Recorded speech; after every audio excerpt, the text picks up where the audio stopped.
ஆமாங்க. ஐயோ, அது ரிவீல் பண்ணக்கூடாதுங்க. அது பண்ணிட்டா அந்த கதையே வெளியில் வந்துருங்க. இப்போ எப்படி மணிரத்னம் வந்து லைக் புதுசாக இன்ட்ரடியூஸ் பண்ணுறாரு இல்லையா, அலைப்பாய்தேவில் வந்து கல்யாணம் பண்ணிவிட்டு வீட்டில் வந்து உட்கார்றது, அப்புறம் லிவிங்கில் உட்கார்றது, அதே மாதிரி இங்கேயும் டச்சு பண்ணியிருக்காரு. பட் இந்த மாதிரி ஃபாலோ பண்ணக்கூடாது. பட் ஸ்டில் ஒரு டிஃப்ரெண்ட்டான லவ் மாதிரி காமிச்சிருக்காரு. அது அது நல்ல வேலை அதை எலாபரேட் பண்ணி காட்டல, அதனால இந்த பிரச்சனை இல்லை. அதனால ஓகே, தப்பிச்சிருச்சு இந்த மூவி. கமல் எஸ்டிஆர் தனி சீனே இல்லைங்க. அதுதாங்க விஷயம். தனி சீனே கிடையாது. தனி சீன் வந்து 2 பேரும் காம்பினேஷன் வச்சு தான் சீனு. பட் தனி சீன் நீங்கள் பார்த்தீங்கன்னா கமலுக்கு வந்து லவ் சீன் தனியாக கொடுத்துருக்காங்க. வேறு லெவலுங்க. த்ரிஷாவோடையும் சரி அபிராமியோடையும் சரி லவ் சீன் வந்து அந்த டைலாக் டெலிவரிலாம் ரொம்ப நல்லா இருக்குங்க. வயசான மாதிரி தான் தெரியுது. ஆனால் இந்த படத்துக்கு அப்புறம் தான் எனக்கு அப்படி தெரியலங்க. அவருக்கு ஆகவே ஆகாத போல இருக்குங்க.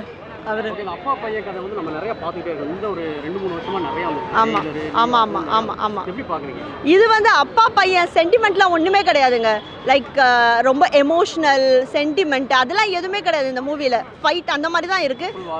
ஆமாம், வார் தான். அதனால அந்த எமோஷ்னல் சீன்லாம் கிடையாது. அவங்க கண்ணிலே ஆக்ட் பண்ணுறாங்க. அதுதான் ஒரு பெரிய விஷயம்.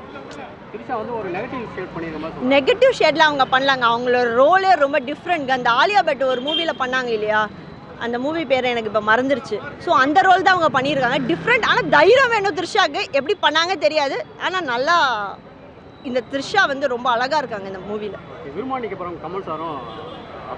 ஆமாம், அந்த காம்பினேஷன் அவங்களுக்கு லவ் சீன் சூப்பராக இருக்குது. அவங்களோட லவ் சீன் வந்து ஒர்க் அவுட் ஆகிருக்கு. அது ஒரு பெரிய விஷயம். த்ரிஷாவோட லவ்வும் ஒர்க் அவுட் ஆகுது, இவங்களோட லவ்வும் ஒர்க் அவுட் ஆகுது. மணிரத்னமோட மேஜிக் தான் நினைக்கிறேன். நல்லா இருக்குங்க. மியூசிக் வந்து இந்த படத்தில் வந்து மிஸ்ஸிங். ஏன்னா படத்தில் பாட்டே இல்லைங்க. அது ஒரு பெரிய ஒரு டிசப்பாயின்மெண்ட் சொல்லலாம். பேக்ரவுண்ட் மியூசிக்கும் அவ்வளோவா இல்லைங்க.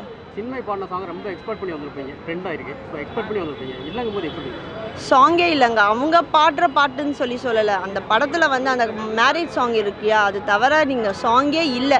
ஸ்ருதிகாசன் பாடுற சாங்கும் இல்லைங்க.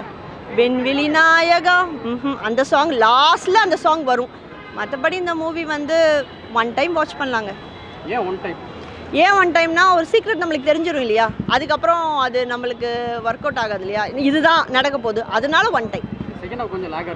செகண்ட் ஆஃப் வந்து லேகுன்னு சொல்ல முடியாதுங்க. ஃபர்ஸ்ட் ஆஃப் வந்து ஸ்லோவாக போகும், பட் போர் அடிக்காமல் இருக்கும். செகண்ட் ஆஃப் இன்னும் கொஞ்சம் ஸ்லோவாக போகுது, பட் போர் அடிக்கல. இந்த மூவி 1 டைம் வாட்ச் பண்ணலாம். அந்த மாதிரி படம் முடியுது. நான் நினச்ச அளவுக்கு இல்லை ப்ரோ. ஏன்னா வந்து நான் ஃபுல் அண்ட் ஃபுல் வந்து நான் நினச்சது மணிரத்னன் அப்படின்னு நான் நினச்சிக்கிட்டு வந்தது. பட் எதிர்பார்த்த அளவுக்கு சுத்தமாக இல்லை. நான் ட்ரைலர் பார்த்த உடனே சிசிவி தான் எனக்கு ஞாபகம் வந்தது. செக்கச்சவந்தவானம் தான் எனக்கு மைண்டில் வந்துச்சு. அதே மாதிரி இருக்கும் தான் நான் நினச்சி வந்தது. அதே மாதிரி இல்லைனாலும் கதை டிஃப்ரெண்ட்டாக இருந்தாலும் பவர் தானே எல்லாமே அப்படின்னு வந்தேன். ஆனால் இந்த மூவியில் பவர் அந்த பதவி எல்லாமே இருந்தாலுமே படம் வந்து எனக்கு கனெக்ட் ஆகலை. எனக்கு பிடிக்கல. நான் ஒன்ஸ் தான் பார்ப்பேன். இப்போ பார்த்துட்டேன். நான் ரொம்ப ஆசையாக வந்தேன். ஃபர்ஸ்ட் ஷோ தான் எனக்கு வேணும் அப்படின்னு சொல்லிட்டு. எனக்கு வேறு வேலை இருந்தாலும் பட் எனக்கு டிஸப்பாயின்மெண்ட் தான் கொடுத்துருக்காங்க. எனக்கு கதை சூட் ஆகலை, செட் ஆகலை கதை. லைக் ரங்கராய சக்திவேல் அப்படிலாம் வரும்போது பேர் முதல் கொண்டு எல்லாமே கம்பீரம். கதைன்னு பார்க்கும்போது எதுக்கு இவ்வளோ செகண்ட் ஆஃப் சரி ஃபர்ஸ்ட் ஆஃப் வந்து எல்லாருக்குமே இன்ட்ரோ, செகண்ட் ஆஃபில் வந்து ஃபைட் சீக்வன்ஸ் எப்படிலாம் நடக்குது அப்படிலாம் பார்க்கலான்னு பார்த்தீங்கன்னா அதுலேயே இல்லை. ஸோ எனக்கு கனெக்ட் ஆகலை பேசிக்லி. மற்றபடி மியூசிக்லாம் எல்லாமே நல்லா இருந்துச்சு. ஏஆர் ரஹ்மான் முதல் கொண்டு எல்லா மியூசிக்குமே நல்லா இருந்துச்சு. பிஜிஎம்ஸ் எல்லாமே நல்லா இருந்துச்சு. பட் மூவி எனக்கு கனெக்ட் ஆகலை. தேங்க்யூ. த்ரிஷா வந்து அவங்க வந்து ஜஸ்ட் ஒரு கேரக்டர். அவங்க நல்லா நடிச்சிருக்காங்க. அவங்க ஜோடிலாம் இல்லை, நல்லா இருக்குது. த்ரிஷாவோட ரோலும் நல்லா இருக்குது. அவங்களோட ரோல் எப்படின்னா செக்கச்சவந்தவானத்தில் அதித்தி ராவ் பண்ணியிருப்பாங்க. அதே மாதிரி தான் த்ரிஷாவும் இதில் பண்ணியிருக்காங்க. நல்ல ரோல் தான். நல்லா இருக்கு. எனக்கு வந்து எண்டில் வந்து கமலை வந்து குத்துறதுக்காக சிம்பு வருவார். அப்போ வந்து ஒரு ஃப்ரேம் காமிச்சிப்பாங்க லைக் தாவி வர மாதிரி. அந்த ஃப்ரேம் ரொம்ப நல்லா இருக்குது. அது ரொம்ப நல்லாயிருக்கு. ஸ்டார்டிங்கில் வந்து கமல் வந்து சந்தேகப்படுவார் சிம்புவை, நீ தானா அப்படின்னு சொல்லிட்டு. அப்போ வந்து நியூ டெல்லியில் வந்து ஒரு ஷார்ட் காமிச்சிப்பாங்க. சரியான சினிமோட்டோகிராஃபி பீக்கில் இருக்கும். புறா வந்து வரும் அந்த காரில் இடிக்கும் போது. அந்த சீன் வந்து லைக் அது கிராஃபிக்ஸாக என்னன்னு தெரியல, பட் அந்த சீன் சரியாக இருந்துச்சு. தேங்க்யூ. ஆமாம், படத்துலேயே இல்லை. முத்துமழை வந்து இல்லவே இல்லை. எனக்கு பார்த்துட்டு இருக்கும்போது என்னடா சரி செகண்ட் ஹாஃப்லேயாச்சும் வரும் அந்த பாட்டு அப்படின்னு நான் எதிர்பார்க்குறேன். லைக் அவங்களுக்கு அபிராமிக்கு ஏதோ ஆகிடும். இட்ஸ் லைக் அப்போவாச்சும் வரும் அப்படின்னு பார்க்கும்போது இல்லை வரல. ஸோ டிசப்பாயின்மெண்ட் தான். நீங்கள் எதிர்பார்த்த அளவுக்கு இந்த படம் இல்லை ஃபர்ஸ்ட் ஷோ அப்படிலாம் நான் வந்து பார்த்த மணிரத்னம் வந்து ஸோ கிடைக்கல. மூவி வைஸ் நல்லா தான் இருந்துச்சு. பட் நீங்கள் ஒன் டைம் வாட்ச் பண்ணுற மாதிரி தான் இருக்கும். ரொம்ப பெருசாக எக்ஸ்பெக்ட் பண்ணி வர முடியாது இந்த படத்துக்கு. ரெண்டு பெரிய ஸ்டார் நடிச்சிருக்காங்க. ஆப்வியஸாக நானுங்க ஃபஸ்ட் டே வந்திருக்கேன். இது வரைக்கும் நான் எந்த படத்தையும் ஃபஸ்ட் டே பார்த்ததே இல்லை. ஆஸ் அ தலை ஃபேன் நான் தலை படத்துக்கு கூட போனதில்லை. ஏன்னா உலக நாயகன் சொல்லவே முடியாது. அவ்வளோ பெரிய அவர் நடிப்பில் அவரை யாரையுமே மிஞ்ச முடியாது. படத்துலேயும் அதை அவ்வளோ அழகாக சொல்லியிருக்காரு. அவரை வந்து அடிச்சுக்க முடியலங்க. இந்த வயசுலேயும் அவ்வளோ அழகாக ஸ்க்ரீன் ப்ளே பண்ணியிருக்காரு அந்த மனுஷன். எஸ்டிஆருக்கும் வந்து டஃப் கொடுத்துருக்காரு. என்ன இருந்தாலும் குருன்றதை நிரூபிச்சிட்டார் கமல் சார்.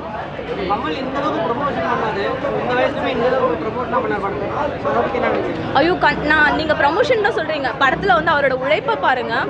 அவ்வளோ மிரட்டி இருக்கார் மனுஷன். அவ்வளோ சூப்பராக டஃப் கொடுத்து பண்ணியிருக்காரு. அவ்வளோ டஃப் ஃபைட் கொடுத்துருக்காரு. ஏன்னா இருக்கிற எல்லாருமே யங்ஸ்டர்ஸில் அந்த யங்ஸ்டர்ஸ்க்கு அவர் வந்து அவ்வளோ ரோல் மாடலாக இருந்திருக்காரு அந்த படத்தில். அவ்வளோ ஆக்டிங்கு எப்படி சொல்கிறது பயங்கரமான எல்லாமே ஃபுல்லாக ஃபைட் சீன்ஸ் தான். அதெல்லாம் மிரட்டி இருக்கார் மனுஷன். இல்லை சாங்ஸ் அவ்வளோவாலாம் எதுவுமே இல்லை. சாங்ஸ் எல்லாம் மியூசிக்கும் ரொம்ப ஸ்லோவாக இருந்துச்சு. ஏஆர் வந்து ரொம்ப ரொம்ப ஸ்லோவாக போட்டிருக்காரு. மேபி படத்துக்கு ஏற்ற மாதிரி போட்டிருக்காருன்னு நினைக்கிறேன் ஆக்சுவலி தெரிஞ்ச வரைக்கும். சின்மை சாங் என்ன வேணும் உனக்கு அந்த சாங்கா? முத்துமலை சாங் இல்லைங்க அதில். பட் இந்த சாங் இருந்துச்சு. நல்லா இருந்துச்சு. அது நீங்கள் பார்த்தீங்கன்னா உங்களுக்கே கொஞ்சம் சிரிப்பு வரும். அந்த அளவுக்கு இருந்துச்சு. நீங்கள் பார்த்தீங்கன்னா உங்களுக்கு புரியும். ஆமாம் அதான் நான் சொல்கிறேன்ல. அதெல்லாம் கொஞ்சம் என்ன தெரியல ஒரு மாதிரி நமக்கே ஒரு மாதிரி இருக்கும்ல. லைக் என்னடா அது அப்படின்ற மாதிரி இருந்துச்சு.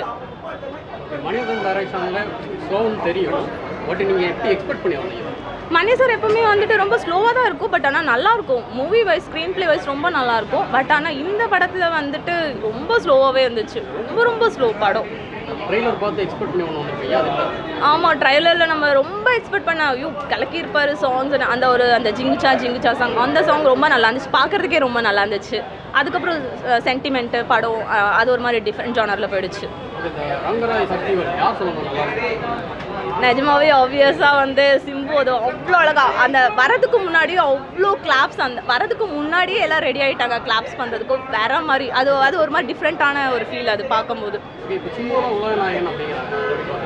ஆக்சுவலி உலகநாயகன் வந்து அவருக்கு அப்புறம் சிம்புன்னு சொல்லிட்டாருங்க. டைரெக்டாகவே அடிச்சிட்டாரு அதில் படத்தில். ஆமாம் கண்டிப்பாக சிம்பு என்னங்க அவரும் மிரட்டி இருக்காருங்க படத்தில். சொல்லப்போனால் இவ்வளோ அவர் தெரியும் நமக்கு. ரொம்ப காலம் ஒரு சினிமாவில் விட்டு விலகி இருந்தார். ரொம்ப இருந்தார். கம்பேக் கொடுத்தாரு. பயங்கரமான கம்பேக் கொடுத்தாரு. இப்போ உலகநாயகன் ஈக்குவலாக ஃபைட் பண்ணி எனிமையாக அடிச்சிருக்காரு சொல்லப்போனால் படத்தில். ஓவரால் ஒன் டைம் பார்க்கலாம். என்னன்றதை நீங்கள் பார்த்து தெரிஞ்சுக்கலாம் கண்டிப்பாக. அதுக்காக போரிங்னு சொல்ல முடியாது.